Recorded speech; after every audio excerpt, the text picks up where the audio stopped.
Federal Reserve is just a manifestation of a flawed principle based on the ego of the elite. The Federal Reserve is not in and of itself the problem. The Federal Reserve is just the tool that is used to perpetuate the problem. The Federal Reserve is a metaphor for value, for wealth creation.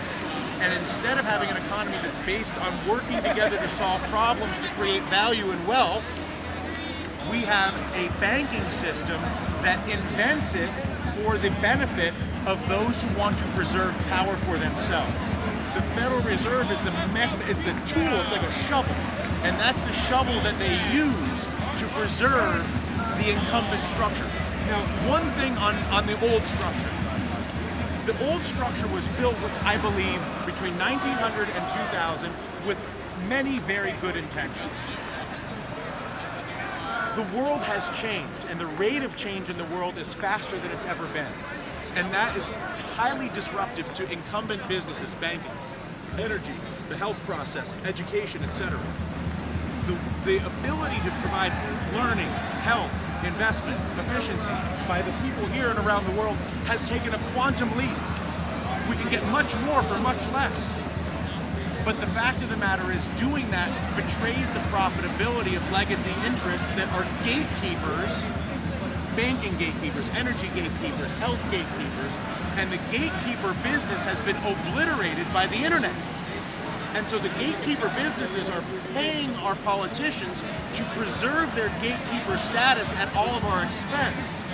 And the reality is, we have to understand that only if we approach those in power with courage and resolve, this is what we are doing, this is over. But at the same time, with empathy and compassion, like you would an alcoholic who you're telling will no longer be able to drink. Because the fact of the matter is, there are a lot of people that are even inside of these machines who I myself and many of you may think of as devils or heroes, who are actually just soldiers in a war that is way beyond their doing. You may not be in favor of the war in Iraq. You may not be in favor of the war in Afghanistan. I am not. But you don't hold the view of that war as something that you then assign to the soldiers in that war.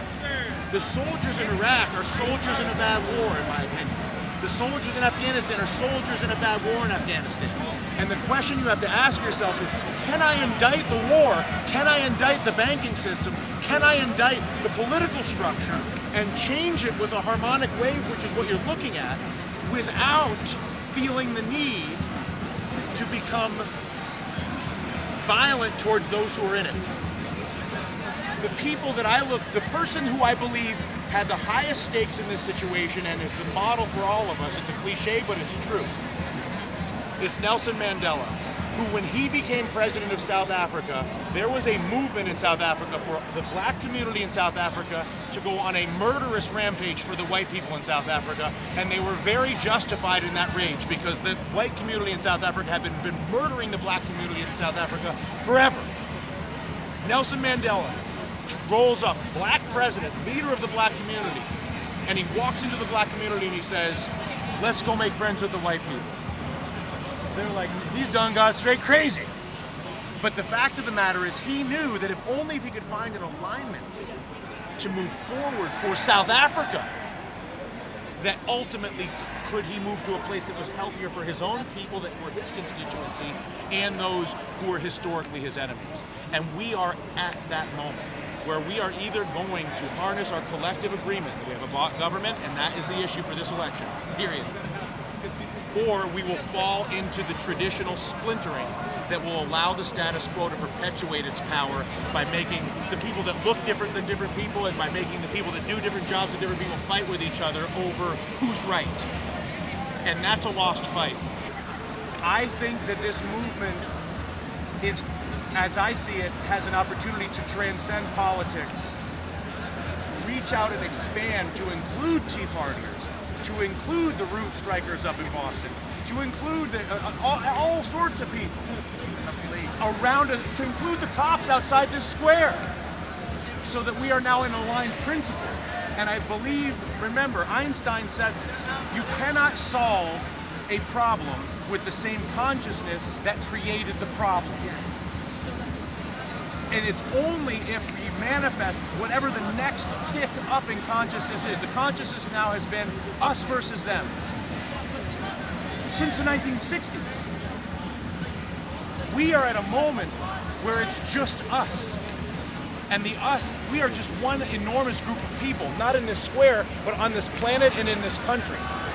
All of us are Tea Partiers on some level. All of us are occupiers. All of us are that intention, which is the frustration with a world that lacks fairness.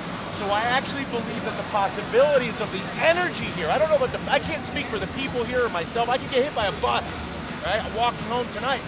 But I can speak for the permanence of the energy here, such that the energy has the potential not only to represent a political voice, but much more importantly, the energy here has to represent a voice of principle of human beings. And it's the voice of principles of human beings that matter the most right now, because it is the principles of our humanity that are being breached by the bot government. Ego is our Ego enemy. is our enemy. I mean, the interesting thing is that, yeah, I mean, if you talk, it's hard, you know, but if you work from a place of gratitude, if you work from a place of love, if you work from a place of compassion, if you work from a place of equanimity, and when you look into yourself in the eye, what I do myself is I look at myself in the mirror, and you're like, oh, it's like, you look pretty good, I got my fucking jacket on, I'm pretty good. Look yourself in the eyes, look in your eyeball, and ask yourself, am I feeling gratitude? Am I feeling love? Am I feeling equanimity? Am I feeling compassion? If you ask yourself that, what you'll see is, because remember, the projection is the reflection. So you'll see whatever you're projecting when you look in the mirror, and then as you calibrate your own intentions, you'll see your eyes sparkle with clarity. And all of a sudden, you can still wield power, you can still do all these things, but you're doing it from a place of compassion, equanimity, and love, as opposed to a place of ego. Ego says, I'm right and you're wrong. Ego says, I'm us, you're them. Principle says, we are. Respect all of us, and I will respect you. And if that's not a Tea Party message, if that's not an occupier message, if that's not an American message, if that's not a message of the people of the earth, I do not know what is. And here's the thing, you guys. This shit's been going on for as long as there have been people, rich people in government. The pharaohs, the Egyptians, the samurai in London. There's nothing new about this, okay? The only thing that's new is that for the first time in the history of human existence, we have the ability to connect through this unified field that is the digital universe, and as a result, there's so much more shared information that the capacity for the unspoken masses to represent themselves through digital waves is without precedent.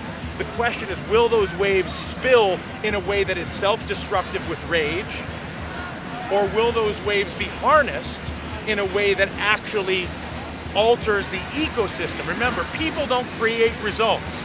Ecosystems create results, environments. There's thousands of variables happening at the same time that create every outcome. Everybody wants to get in there, myself included. I can feel it in my own head. And I'll give a list. I'll just give them a list, and then we'll do my list, and we'll be fine. That's wrong. Not because your list is wrong, but because you don't know everything else that exists that you don't know. And you have to have the humility to understand that there are things that constantly are manifesting and existing that you simply don't understand or know, because nobody does. That's what the unified field is. Once you can accept that and learn how to relate to the unified field, which is through intention, not through outcome. It's through that unified intent that is here and everywhere else that ultimately this problem will resolve itself. The thing that people don't realize, I think, is that the change is already done. And now we're just in a period of time that'll be, I don't know whether it's 10 years, 20 years, hopefully not that long, where that change will manifest itself. But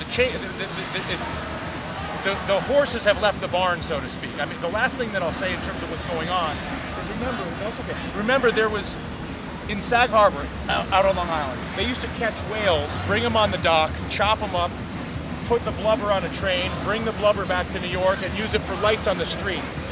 Whales were electricity. And they're like, we need some light down here in the square. They're like, somebody go kill a whale. All right. Then we invented electricity. If we had the government structure we have now, the whale blubber oil guys would have paid off the government to make sure electricity never happened.